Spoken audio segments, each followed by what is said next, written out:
Ça,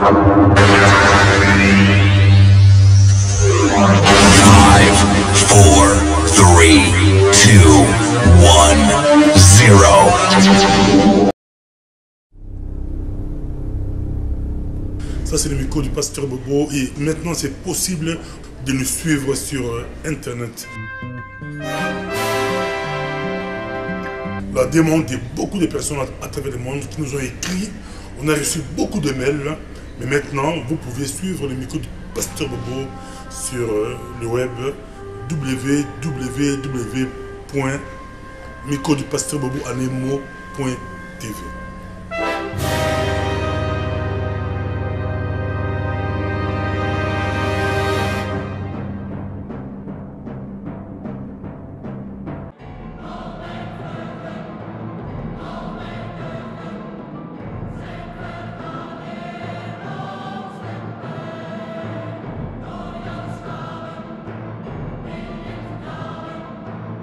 Si tu veux plus de vidéos sur nous, va sur www.microdupasteur-bobo.tv.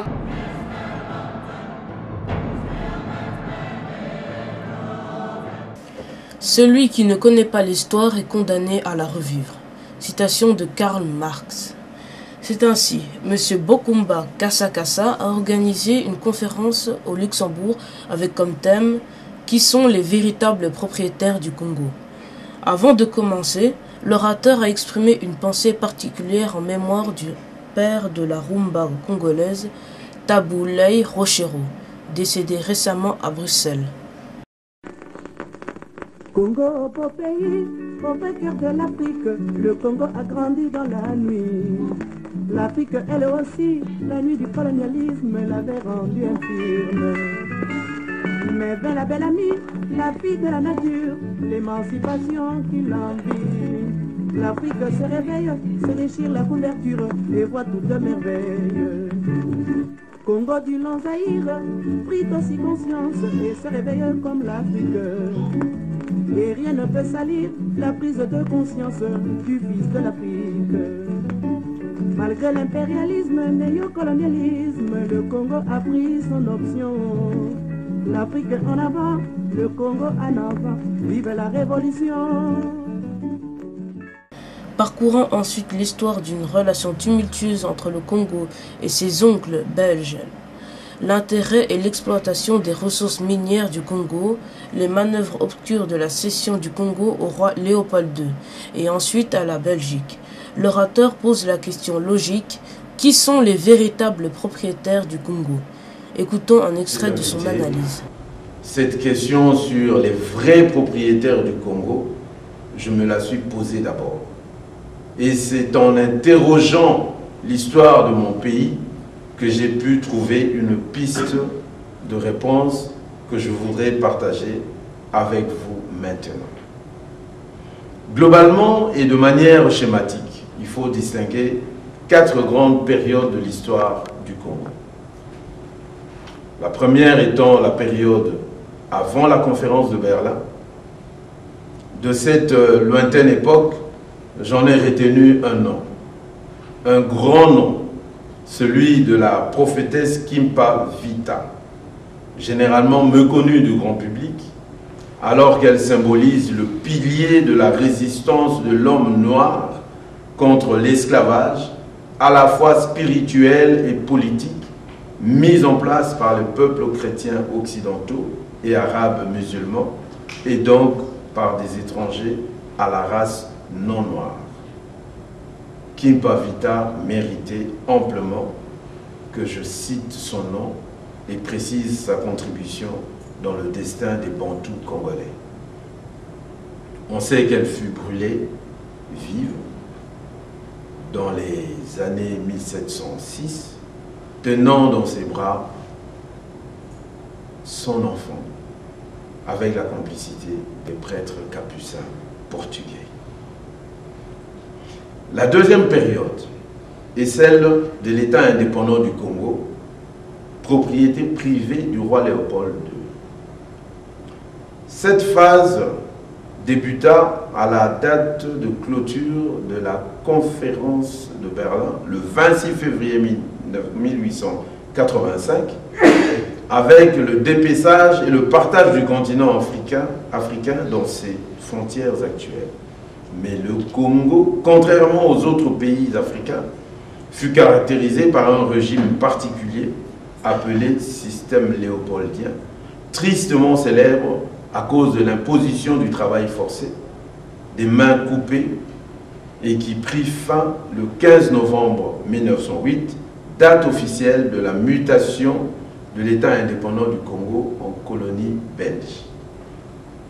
Donc, avant de subir la férule de la colonisation belge, le Congo, 1908, date de la mutation de l'État indépendant du Congo en colonie belge.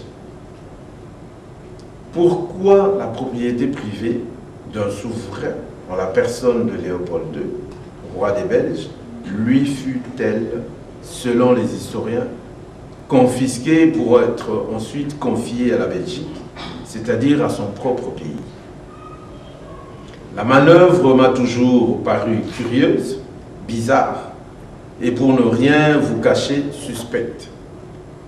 Pourtant, tous les historiens s'accordent sans exception pour affirmer que la date du 15 novembre 1908 marqua la cession de l'État indépendant du Congo au Royaume de Belgique. Mais lorsqu'on y regarde de plus près, on se rend vite compte qu'il s'agit là d'une pure absurdité et d'une déplorable contre-vérité. Selon mon entendement, la confusion qui règne dans l'esprit des Congolais et les malheurs qui les ont frappés tout au long du XXe siècle jusqu'en ce début du XXIe siècle viennent de là. C'est à travers cette prétendue cession de l'État indépendant du Congo à la Belgique qu'il convient de trouver la réponse à la question sur les vrais propriétaires de la République démocratique du Congo. Donc, avant de subir la férule de la colonisation belge, le Congo et le peuple bantou du Congo furent d'abord la propriété privée d'un monarque étranger.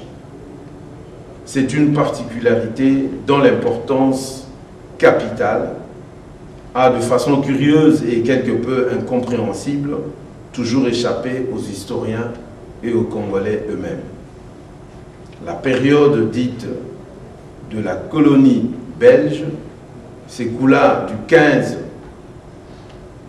novembre 1908 au 30 juin 1960, donc la troisième période.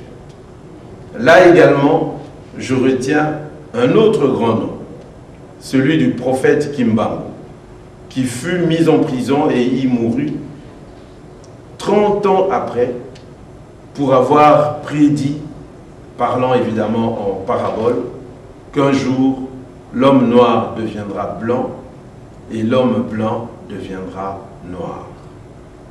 Et enfin, la quatrième et dernière période, c'est la période post-coloniale qui débuta évidemment le 30 janvier 1960 jusqu'à ce jour. Pourquoi la propriété privée d'un souverain, en la personne de Léopold II, roi des Belges, lui fut-elle, selon les historiens, confisquée pour être ensuite confiée à la Belgique, c'est-à-dire à son propre pays?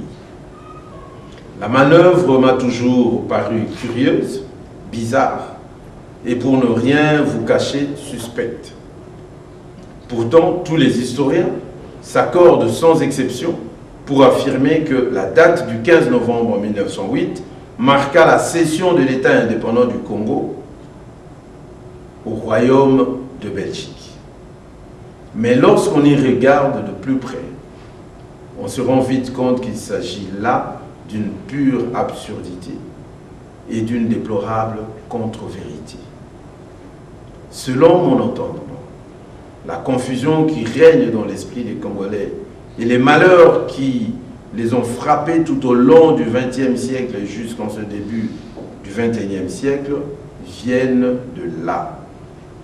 C'est à travers cette prétendue cession de l'État indépendant du Congo à la Belgique qu'il convient de trouver la réponse à la question sur les vrais propriétaires de la République démocratique du Congo.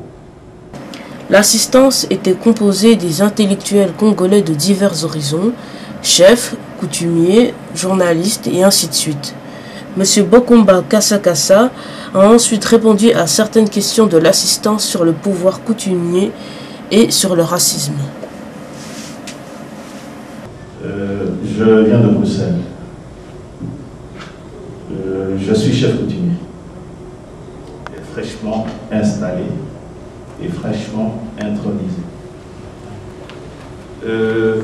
Monsieur Bokumba, c'est une occasion ici pour nous d'être clarifié. Vous parlez de la date du 26 novembre 1908. Le pouvoir de l'État indépendant du Congo sont maintenant remis au gouvernement belge, pour ne pas dire aux créanciers du roi Léopold II qui étaient en difficulté de paiement de ces dettes. Parce que quand vous dites les créanciers c'est un peu vague. J'aimerais que cette occasion soit saisie par tout le monde ici de pouvoir comprendre de votre bouche, parce que vous menez des recherches, vous menez des enquêtes, de nous clarifier sur ce point. C'est que l'histoire nous rappelle que c'est l'État belge, à travers le Parlement belge, qui avait voté à ce que l'État indépendant du Congo soit la propriété de la Belgique, pour ne pas dire le Congo belge, donc la colonie belge. Mais ensuite de cela, vous ajoutez qu'il y avait... Ok. Vous parlez de chefs coutumiers qui ont été spoliés de leurs droits fonciers, moyennant signature des documents face aux agents impérialistes. Au jour d'aujourd'hui, vous plaidez la cause des chefs coutumiers pour qu'ils puissent se réhabiliter, reprennent leur pouvoir. Je dis, entre ce que vous dites, la théorie, et ce qui doit se faire sur le terrain, donc la pratique, comment allier les deux éléments, le deux bouts? Parce que je suis sur le terrain, je vois ce qui se passe, et je le pouvoir, n'ai-je pas le pouvoir, ça on aura l'occasion d'en parler quand on va se voir tout à l'heure, comment vous aider à pouvoir récupérer, à pouvoir nous réhabiliter de ce qui nous a été, disons, déchu. Et une petite question personnelle, ce que vous écrivez, vous publiez en rapport avec le pouvoir coutumier, et vous venez de vous présenter tout à l'heure, mais je ne sais pas si vous faites partie de la confrérie ou vous ne l'êtes pas. C'est par curiosité, hein, c'est pas pour vous choquer. Ainsi. À répondre, je ne suis pas de la lignée des chefs coutumiers, donc je ne suis pas un fils de chef coutumier, je ne suis pas un prince, et je ne le deviendrai jamais, parce que je sais que pour devenir chef coutumier, il faut être de cette lignée-là. Donc j'écris par rapport à l'inspiration qui m'a été fournie par le Dieu de nos ancêtres. Je remonte à la deuxième question, où vous avez parlé de spoliation des chefs coutumiers et comment les réhabiliter, voir un peu comment allier la théorie et la pratique. Ben, je veux dire tout simplement que puisque nous sommes dans une matière politique, tout ne doit pas être dévoilé. Lorsque les étrangers complotent contre le Congo, ils ne disent rien. Et qui en réalité, ces gens sont les plus pauvres. On peut bien se demander d'où ils tirent cet argent, comment ils font pour avoir des armes aussi sophistiquées. Ce sont les commanditaires qui le fournissent. Jamais ils ne l'annoncent, jamais ils ne l'acceptent. Donc nous sommes en matière politique. Moi, je préconise la réhabilitation des chefs coutumiers. J'ai lancé l'idée. Ce que j'attends du peuple congolais, c'est d'abord qu'il se prononce. Et la réhabilitation du pouvoir coutumier ne devra pas se faire par nos hommes politiques. J'ai dit tout à l'heure que nos hommes politiques savent s'ils ont les mains liées ou pas. Donc toute initiative qui viendrait de ces gens-là, je pense qu'elle serait entachée de faux, je dirais. Donc il y a des choses que je ne peux pas dire maintenant, vous serez peut-être déçus, mais vous en tant que chef coutumier, puisque pour devenir chef coutumier, je suppose que vous êtes passé par une initiation, vous savez que vous avez des secrets, et ces secrets, vous ne pouvez pas les divulguer. Donc, il y a une stratégie derrière, et cette stratégie ne pourra être mise en pratique que lorsque le Congolais aura accepté cette réhabilitation, lorsque le Congolais aura reconnu le chef coutumier et le rôle qu'il peut jouer. Nos hommes politiques ont échoué depuis 1960. Pour un pays aussi riche que le Congo, qui dispose de richesses énormes et qui dispose de ressources humaines incommensurables, énormes, nous avons une population qui meurt, qui pourrit dans la misère. Vous, en tant que chef coutumier, vous êtes normalement cette personne qui connaît la misère du peuple. Parce que nos chefs coutumiers vivent exactement dans les mêmes conditions, sous les mêmes conditions que le peuple, dans la même souffrance. Ils connaissent le délestage, ils savent qu'ils n'ont pas d'eau potable. C'est terrible. Et j'espère tout simplement, je ne sais pas, vous êtes chef coutumier, j'espère que vous êtes toujours congolais et que vous n'avez pas changé de nationalité, parce que on ne va pas faire ici le débat de votre cas personnel que je ne connais pas, mais je voudrais tout simplement dire que, en tant que chef coutumier, il y a peut-être des questions que vous ne devrez pas poser, puisque vous savez. Voilà. Oui, merci beaucoup en tout cas, monsieur Bokomba. Moi, je m'appelle Pat Thomas, je suis journaliste, je viens de Bruxelles, journaliste sur Radio RDI. J'ai eu la chance, moi, d'avoir déjà reçu monsieur Bokomba, qui était parti beaucoup plus loin qu'il ne l'a fait aujourd'hui, pour des raisons de temps, je crois. Je regrettais vraiment quand j'ai vu qu'il n'y avait qu'1h30 qui était réservée à cette conférence, parce que la partie la plus importante est celle qui reste en fait. Donc la question que notre chef coutumier a posée, des problèmes pratiques, là je ne suis pas d'accord avec M. Bokomba, parce que ce sont des questions effectivement qu'il faut poser et qu'il faut voir dans quelle mesure cette réhabilitation peut se faire. Le côté concret, je crois que M. Bokomba a déjà abordé tout ceci dans ses bouquins, dans ses livres, dans beaucoup d'autres situations, et je n'ai pas de question, mais je soulève là, le point suivant. On a faim. Il faudrait que cette question soit abordée, peut-être pas aujourd'hui parce que le temps est, comment dirais-je, passé, mais il nous faut parler de ça. Okay. En tout cas, merci pour tout ce qui s'est passé aujourd'hui et je félicite encore M. Bokomba pour toute cette thèse qui concerne la place des chefs coutumiers dans notre pays. Merci. Ok, merci en tout cas, Pat. Je dirais tout simplement mon livre parce que je pense qu'il y a toutes les réponses qui sont dans ce livre. Je vous recommande vivement de le lire et d'essayer de le comprendre. Si à la première lecture, il y a des choses qui vous échappent, relisez-le 2, 3, 4 fois, ou même 5 fois. Et vous comprendrez que nous avons intérêt à ce que le pouvoir coutumier soit réhabilité et avec le rôle que je leur assigne. D'ailleurs, j'ai ici, j'espère que vous avez trouvé un dépliant en entrant sur le nouvel ordre politique. J'ai par exemple cité quelques points, quelques activités qui seraient interdites aux chefs coutumiers, notamment la participation à la vie politique active. Un chef coutumier ne devrait pas et ne doit pas faire partie d'une formation politique. Parce qu'il est chef de tous les Congolais. Et lorsqu'on est chef de tous les Congolais, on ne peut pas être membre du PPRD, ni membre du MLC, ni membre de l'UDPS, ni membre de n'importe quel autre parti politique, parce qu'on sera tenté de favoriser son parti politique.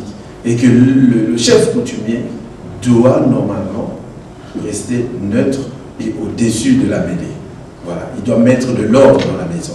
Ce n'est pas qu'une affaire mais une affaire politique et raciale. Tu vois, on nous aime pas. Nous ne sommes pas des personnes. Nous avons d'abord été le pétrole quand il le fallait, au moment où on n'avait pas encore de l'énergie. Quand il y a le charbon, ben, on s'est occupé de notre caoutchouc. Hein, notre caoutchouc comme ça enrichi l'Europe. Après, maintenant, c'est devenu l'uranium, le coltan, etc., le coltan, les diamants. Donc, c'est pour dire que nous devons déconstruire cela et les dire comme il est dit, je pense, avec beaucoup de fermeté et beaucoup d'amour et sans peur. Bien, merci. Mais avant cela, je voudrais juste signaler que l'abbé Pinipini a écrit un livre sur la mission civilisatrice au Congo. Et lorsqu'il évoque le problème de race, justement, à cause de ce livre, dès sa sortie, il a été mis à la porte, si vous voulez, par l'évêché de Namur. Donc l'affaire a fait grand bruit en Belgique et au Congo. Et les Belges lui ont demandé de se référer à sa diocèse de Kikwit pour trouver une solution sur son éventuel ou pour la poursuite de ses activités de prêtre. Donc voilà, nous avons des sérieux problèmes, mais ce n'est pas ces sérieux problèmes qui vont nous laisser abattre. Nous avons le droit et le devoir d'assurer un avenir meilleur pour les générations futures. Il faut cela un certain sacrifice, et le sacrifice peut passer par les écrits, par la tenue de conférences, mais sans nécessairement insulter les gens. Donc, voilà.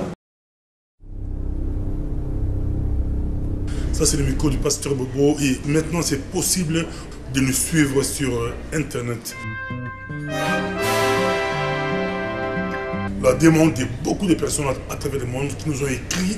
On a reçu beaucoup de mails, mais maintenant, vous pouvez suivre le micro du pasteur Bobo sur le web www.microdupasteur-bobo.tv.